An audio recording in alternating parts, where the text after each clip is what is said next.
Hey guys, welcome back to the shop. What we have here is the Aerojet F-15C from Global Jet Club. This is a 1/9 scale, designed to fly anything with a back in the day, people used to fly them with 80s, the same size. But you know, ours should be flown anywhere between 120 to 140. Some people can do 160 if they really want to, but I think that's just a lot. This airplane has been sitting here in my garage for quite a while because this is the actual first one that came in. We made a bunch of modifications and changes to the production ones based on this one.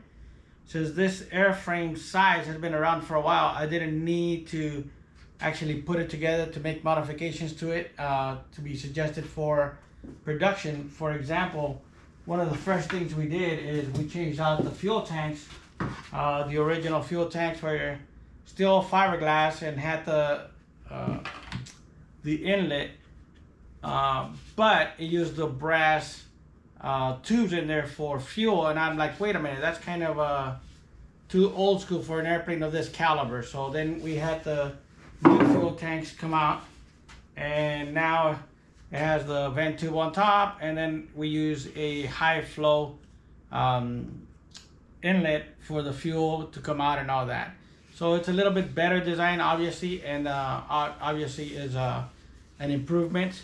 One of the things that the original, this is the first one that was out here, had was the actual hatch latches were way too big, and I wasn't careful enough the first time I opened the hatch, and I grabbed the pin of the hatch latch from the top, and when I pulled it back, I broke it.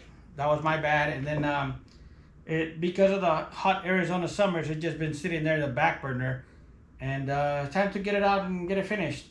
One of the first things I'm going to do is, since I had broken one of the pins, actually I think I broke both of them at the same time or the same day on the hatch, I punched them out, and I ordered some recently.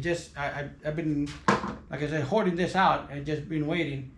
I punched both of the hatch latches out of the fuselage, out of the hatch here, and I'm just getting ready to put some new ones. And even though I ordered some new ones from the factory, you know what? I always have spare parts. This is a BVM small hatch latch, and that is a little bit smaller than the original one. So the pin is thinner, and the actual size is not the same. So I decided to go ahead and use the larger BVM hatch latch, and it is considerably bigger in some respects, but it has a kind of protector around the pin, if you will. But these are meant, obviously for large scale airplanes.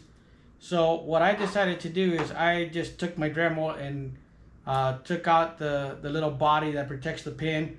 I mean, that's good for when you're gonna have a fuselage and where it's deeper and all that, and then but for this airplane, since it's smaller, the hatch latch is gonna get replaced in here. Now, as far as, is there any tips that you need to know about a hatch latch? You want to make sure you get more or less the same size, obviously, not only as far as the width and the length.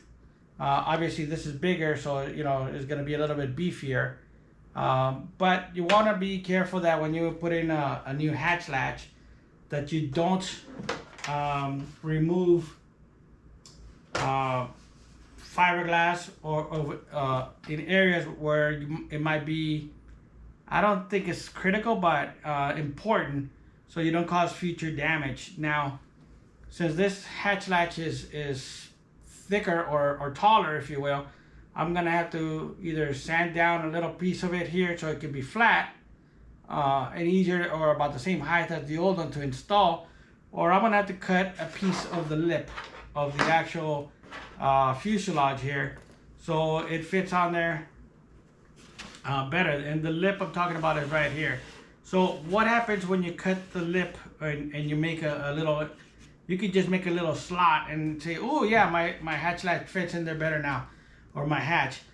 If you make a cut on that lip, it'll be easier for that area to crack every time you, you know, anytime you put the hatch on or off. And if you never had an airplane where the hatches were like that before, you probably don't know what I'm talking about. But trust me, if you cut the lip here, then it makes it easier for this piece, the fuselage piece, to crack right where the hole for the hatch latch is, the pin. So you know, you'll get a crack either going to the top of the fuselage or the bottom. I mean, it's easier obviously if you make a cut on the lip, just, you know, go back and reinforce it with something.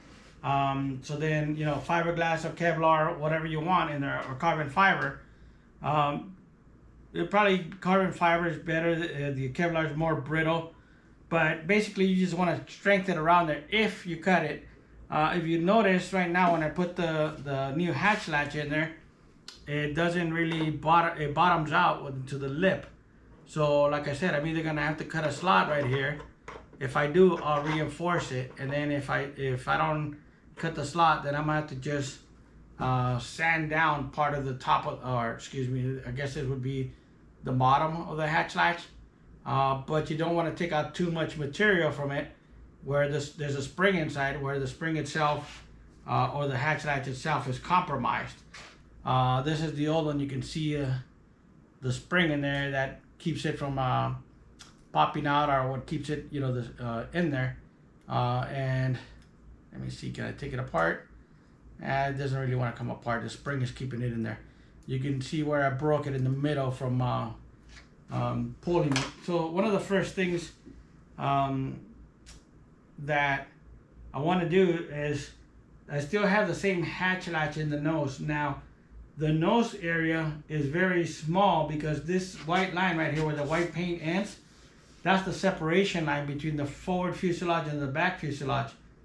I'll be removing this to get into the fuel tanks and replace them with the new ones, number one. And then number two, I always run every single one of those fuel lines.